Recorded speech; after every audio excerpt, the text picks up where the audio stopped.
दिशाएं में मैं कीर्ति चौहान आपका बहुत बहुत स्वागत करती हूँ। यदि हम चाहते हैं कि हमारा राष्ट्र जो है वो प्रगति के पथ पर आगे बढ़े, तो मुझे लगता है कि उसके लिए सबसे मूल ज़रूरत जो है वो है रोज़गार की। लोगों को अवसर मिलने चाहिए, ना कि फ्रीबीज़ मिलने चाहिए, क्योंकि यदि अगर आप उनको अवसर देंगे तो उनका आत्मसम्मान भी बढ़ेगा और उनकी आर्थिक स्थिति भी ठीक होगी। ये अवसर जो है वो शहरों में थोड़े ज़्यादा है और महानगरों में उससे भी ज़्यादा है, पर गाँव में ये जो अवसर है ये बहुत कम हो जाते हैं। गाँव में ज़्यादातर लोगों के आय का स्रोत होता है खेती, और खेती जो है वो कई जगह पर साल भर होती भी नहीं है। ऐसे में लोगों में बेरोज़गारी की वजह से गाँव में आपको पलायन बहुत ज़्यादा देखने के लिए मिलेगा। और बहुत अच्छा लगता है ये देख कर के जब ग्रामीण आपस में ही या तो अपनी संस्कृति के माध्यम से या वहाँ पर ही टूरिज़्म के माध्यम से अवसर ढूंढ लेते हैं रोज़गार के। ऐसा ही कर रहे हैं रोशन कुमार, जो आज हमारे मेहमान हैं। वो अपने गांव में सोहराई कला की नाहे से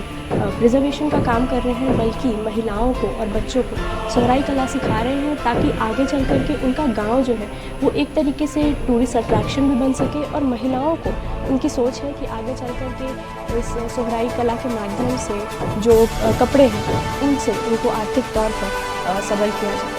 चलिए मिलते हैं हमारे आज के मेहमान से और समझते हैं उनकी सोहराई कला में दी जा रही इस नई दिशा को। नमस्कार रोशन जी, बहुत बहुत स्वागत है आपका हमारे कार्यक्रम में। नमस्कार मैम, और डीडी न्यूज़ को मेरा जोहार। सबसे पहले तो यही जानना चाहेंगे कि इस काम की जो शुरुआत है वो कब हुई, कैसे हुई? मैम इससे पहले 2 वर्ष पहले इस काम में मतलब हम लोग भोजपुरी मगही का जो आंदोलन चल रहा था उसमें हम लोगों ने सबसे पहले शुरुआत किया, जिसमें हम लोगों ने मानव श्रृंखला बनाया था। बहुत ही बड़ी तादाद में थी वो भीड़, और उसमें हम लोग अपने भाषा संस्कृति को बचाने के लिए, उस चीज़ को हम लोग आगे बढ़ावा देने के लिए हम लोग सोहराई पेंटिंग का, उसके बाद क्रांतिकारी इन लोगों का जो शहादत हो चुके हैं उन लोगों का पेंटिंग वगैरह बनाकर हम लोग उस श्रृंखला को बढ़ावा दिए। इसके साथ साथ सोहराई पेंटिंग को भी हम लोग इस लेवल तक बढ़ावा दिए। आपके काम करने का प्रोसेस जानना चाहेंगे, क्योंकि जैसा कि मैं कह रही थी कि लोगों का आत्मसम्मान भी बढ़ता है, वो किसी की उदारता पे निर्भर नहीं करते हैं। आप उनको स्किल दे रहे हैं और वो पैसे जो कमाएंगे वो उनके खुद के होंगे। तो आने वाले समय में आपका यही गोल है। तो मैं जानना चाहूँगी कि महिलाओं को आपने प्रेरित कैसे किया, ये काम का पूरा प्रोसेस कैसे होता है? जी मैम, सबसे पहले तो हम जब बच्चे थे तो उस टाइम क्या होता था कि हमारे वहाँ एक शक्ति महतो मेला करके नाम करके मेला लगा करता था। तो वहाँ पर क्या होता था कि हमारे एक वहीं क्या बहुत बड़े आर्टिस्ट है विक्रम धनबादी नाम करके, वो पहले वहाँ पेंटिंग वगैरह करते थे। तो उस टाइम हम छोटे थे, तो उस टाइम हम लोग डब्बा, उनका जो पेंट का जो डब्बा होता था वो पकड़ते थे। तो हम लोग को ब्रश छूने तक का इजाज़त नहीं था कि हम लोग ब्रश को छू लें, ठीक है। तो जैसे ब्रश छूते थे तो धीरे से ऐसे करते थे, क्योंकि अचानक कोई ब्रश छूने नहीं ना देगा, या तो ख़राब कर देंगे, हो सकता है उनके अंदर, मेरे अंदर कॉन्फिडेंट उस तरह का नहीं है। तो वो उस टाइम हम लोग मतलब बेताब रहते थे ब्रश छूने के लिए। लेकिन आज वही चीज़ क्या है कि हम आज बेफिक्र होकर छोटे बच्चों को, महिलाओं को, सारे लोगों को ब्रश दे देते हैं कि जाइए आप कुछ भी कीजिए लेकिन बनाइए। खाली टाइम जैसे महिलाएं बैठी रहती थी तो उसको फिजूल काम ना करके ये सोहराई पेंटिंग को हम लोग बोले कि इसको बना, इससे कुछ हो सकता है, या तो आर्थिक सुधार हो सकता है, या तो मतलब देखा जाए तो ये बढ़िया काम के लिए है। और बच्चों को तो अभी पढ़ाई के साथ साथ ये सब सारी चीज़ करनी चाहिए। जी। कुछ चुनौतियों के बारे में जानना चाहेंगे कि जब आपने महिलाओं को पहली बार अप्रोच किया तो उनके मन में भी तो थोड़ी हिचक रही होगी, नहीं आना चाह रही होंगी, तो उन सारी जो पड़ाव है उनको आपने कैसे पार किया, क्या क्या चैलेंजेस देखे? जी मैम, ऐसा तो कुछ नहीं है, लेकिन कुछ हमारे गांव में जो महिला समिति लोग, जो महिला समूह की जो औरत हैं, माँ है, उसके बाद उनके साथ साथ चाची लोग हैं और भी बड़ी मम्मी लोग हैं, वो लोग सारे लोगों को मैंने कहा कि आप लोग इस वर्क को कीजिए। इस वर्क से क्या होगा कि कल दिन आने वाले समय में ये लुप्त भी नहीं होगा, और खाली टाइम में जो आप लोग फिजूल वर्क करते हैं उससे अच्छा ये है कि इस चीज़ को कीजिए आप लोग, और इससे किसी एक नए स्किल का प्रारंभ होगा। इंस्पिरेशन की बात करना चाहेंगे आपके ऊपर, क्योंकि आपकी ना ही सिर्फ आप पेंटिंग्स बनाते हैं, इसके साथ सोहराई भी कर रहे हैं और उसके अलावा आप जो पत्तों पर आर्ट फॉर्म भी करते हैं। तो मैं जानना चाहूँगी कि आपको इंस्पिरेशन कहाँ से मिली है? जी मैम, सबसे पहले तो मेरे आदर्श जो रहे हैं, मतलब मेरे गुरुजी महावीर स्वामी जी, और वो तो पेंटिंग वगैरह करते हैं, अभी भी वो निःशुल्क सोराई पेंटिंग के साथ साथ वो बहुत सारे क्रांतिकारी वगैरह निःशुल्क पेंटिंग करते हैं। जी। तो लीप आर्ट का अगर बात आए, जो कि मैं जो पत्तों में बनाता हूँ, वो पत्ते जीत भैया नाम करके हैं, बोकारो के ही रहने वाले हैं, वो पहले बनाते थे। तो मैंने सोशल मीडिया के थ्रू उनको देखा और उनसे थोड़ा अच्छा लगा देख के कि चलो पत्तों पर भी ये चीज़ किया जा सकता है। फिर मैंने ट्राई किया, उसके बाद उसको मैंने किया। जी, रुचि कैसे आई? क्योंकि मुझे लगता है कि कहीं ना कहीं बच्चों में ना एक जिज्ञासा होती है किसी भी नई चीज़ को देख करके करने की, बट थोड़े टाइम बाद वो हॉबी होती है, फिर वो ख़त्म हो जाती है, बट आप अभी तक कंटिन्यू कर रहे हैं, तो क्या रुचि कैसे आई थी आपको? रुचि मैम, हमारे गांव में दुर्गा पूजा होता है, चेती दुर्गा नाम करके कुछ इस तरह है, मतलब दुर्गा पूजा, माँ बसंती दुर्गा पूजा।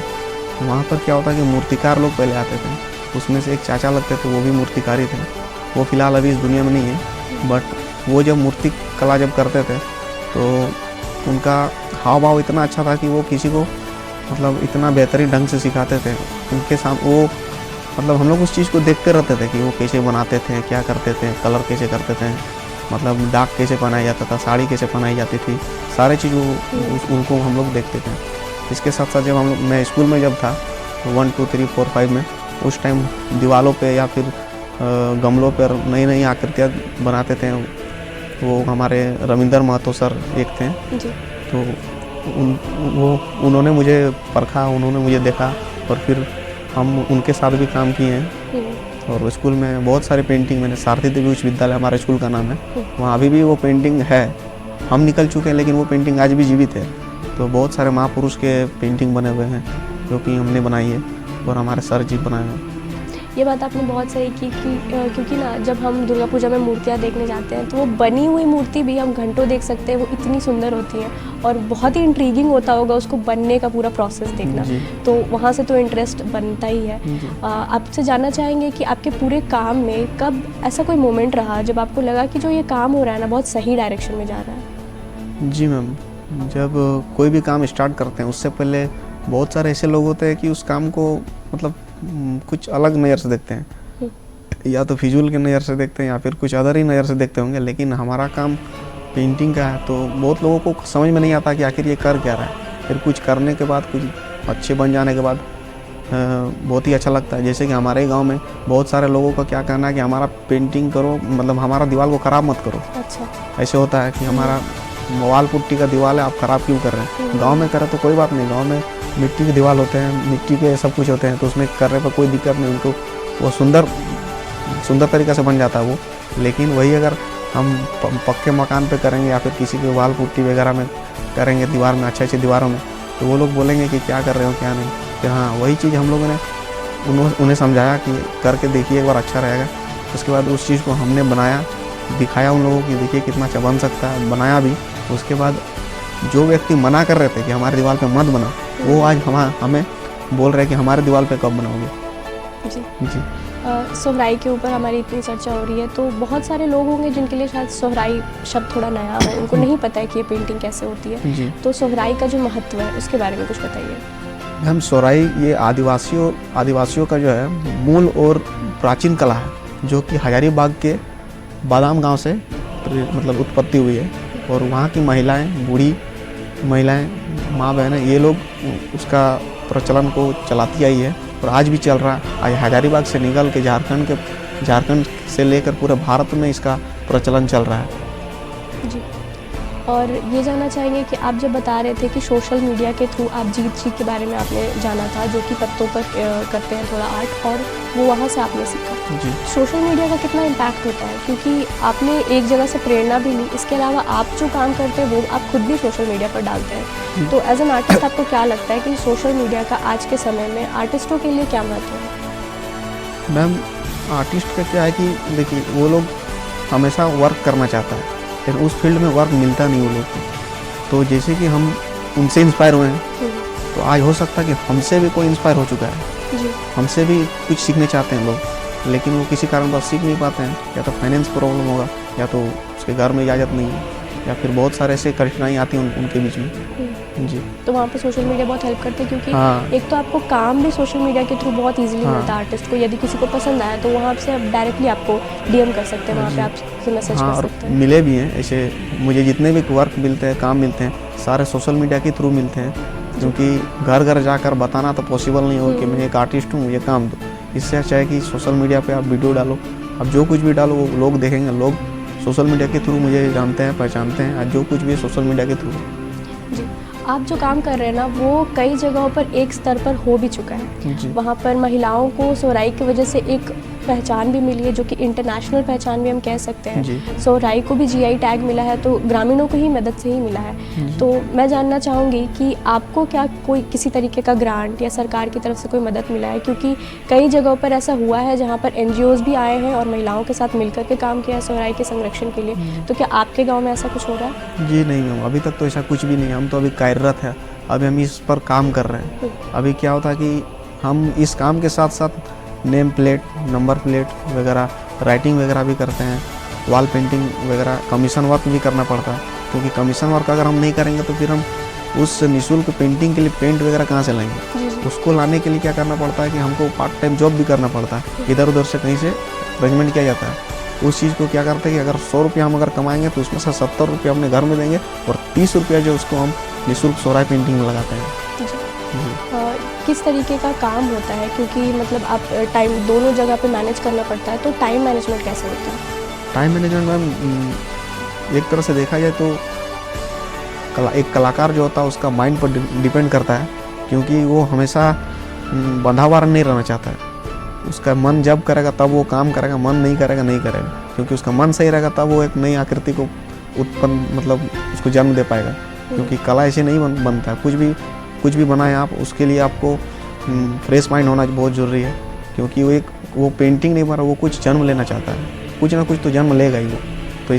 तो इसी के माध्यम से मतलब कि वो हम कह सकते हैं कि इस फील्ड में हम सोहराई जो है बहुत अभी उतना फेमस नहीं है, बट बहुत सारे ट्रेडिशनल वर्क्स हैं अलग अलग राज्यों के, जो कि एक तरीके से बहुत ज़्यादा पॉपुलर है। जैसे कि आप चिकनकारी ले लीजिए, या फिर बहुत तरीके की मिथिला पेंटिंग्स होती हैं, वो बहुत ज़्यादा कमर्शलाइज्ड हैं। जैसे कि आप देखेंगे बेडशीट्स होते हैं, उनमें पेंटिंग्स रहती हैं जो कि बिहार की पेंटिंग्स होती हैं। या फिर जो चिकनकारी काम है वो कुर्तियों में, या फिर अभी बहुत सारे जो डिज़ाइनर्स हैं वो भी उसका इस्तेमाल करते हैं बहुत बड़े पैमाने पर। तो सोहराई को भी आप आने वाले समय में ऐसा होता हुआ देखते हैं? जी, सोहराई को अगर देखा जाए तो हम इसको बहुत बड़े लेवल तक ले जा सकते हैं जी। जैसे कि हमारे बाज़ार वगैरह में बड़े बड़े कंपनी में ठेले आते हैं, ठेले में बड़े बड़े प्रचार लिखे हुए होते हैं, उस जगह पे हम उसका उपयोग कर सकते हैं सोहराई का, बेडशीट वगैरह में। उसके बाद जो ड्रेस वगैरह होता है उसमें भी हम कर सकते हैं। सोहराई के क्या कुछ कॉमन थीम या सिंबल्स होते हैं? क्योंकि हर पेंटिंग की अपनी एक स्पेशलिटी होती है, एक पर्टिकुलर डिज़ाइन पैटर्न होता है। तो सोहराई का पैटर्न क्या है, उसमें क्या कुछ बनाया जाता है? मैम सोहराई मुख्यतः क्या होता है कि प्रकृति को लेकर बनाया जाता है। प्रकृति के पशु पक्षी जैसे मोर हो गया, हाथी हो गया, और भी छोटे छोटे चिड़िए हो गए, ये सब पक्षी ये सब बनाए जाते हैं। और सबके पीछे एक नया नया कुछ ना कुछ छुपा होता है। उसके पीछे हर एक सोहराई पेंटिंग के पीछे कुछ गाने भी जुड़े होते हैं। जी, डिफरेंट डिज़ाइंस और पैटर्न्स की हमने बात की, लेकिन मैं जानना चाहूँगी कि आप जब बच्चों के साथ काम करते हैं तो वो कैसा रहता है? क्योंकि अभी ना गाँव में ये चीज़ है कि बच्चों को डिस्ट्रैक्शन बहुत सारे हैं, और ख़ास करके नशा की वो चले जाते हैं। तो उनको कैसे प्रोत्साहित करते हैं कि आप इस पर काम करिए? सबसे पहले तो मैं कहना चाहता हूँ कि अगर मोबाइल, अभी तो मोबाइल या तो विज्ञान के लिए वरदान है या तो अभिशाप है। क्योंकि फ़ोन से ही बच्चे आजकल या तो सही रास्ता को देखते हैं या तो गलत रास्ते को देखते हैं। अगर हम बच्चों को मोबाइल अभी से अगर दे देते हैं तो वो अलग अलग जो गेम अभी मार्केट में आ चुके हैं, फ्री फायर वगैरह, इस सब में अभी टाइम वेस्ट करते हैं और कुछ नहीं। तो इससे अच्छा है कि सोहराई पेंटिंग में वो बच्चों को हम प्रेरित किए, वो बच्चे कम से कम आके हमारे साथ ब्रश उठाकर कम से कम कलर भरने का भी काम कर रहे हैं, तो वो उस चीज़ से छुटकारा पा रहे हैं। और एक चीज़ ये है कि अभी जो आप देख रहे हैं कि बाल मजदूर, तो बाल मजदूर में देखते हैं कि बच्चों लोग को काम करने नहीं दिया जाता है। जैसे कि किसी के पापा कुम्हार हैं तो वो आदमी कभी अपना बच्चा को काम नहीं कराना चाहता, क्योंकि उसके ऊपर एक टैग लग जाए कि बाल मजदूर, बाल बच्चों से काम करा रहे हैं। नहीं, क्योंकि नहीं करना चाहिए ऐसा, कहे कि उसके अंदर एक स्किल है। मैम उसके पापा के पास जो स्किल है वो स्किल उसके भी पास होना चाहिए। तो उसे सीखनी चाहिए वो चीज़, क्योंकि सभी लोगों के पास वैसे स्किल नहीं होती है। उसके घर में अगर कोई स्किल है तो उस चीज़ को सीखना चाहिए, ना कि बाल मजदूर का एक टैग लगा कर उसको उस स्किल से वंचित रखा जा सके। सिलाई के बारे में मैं जितना जानती हूँ ये है कि एक बहुत ही ट्रेडिशनल आर्ट फॉर्म है। इसमें 4 तरह के रंग यूज़ होते हैं और वो प्राकृतिक रंग होते हैं, मिट्टी के घरों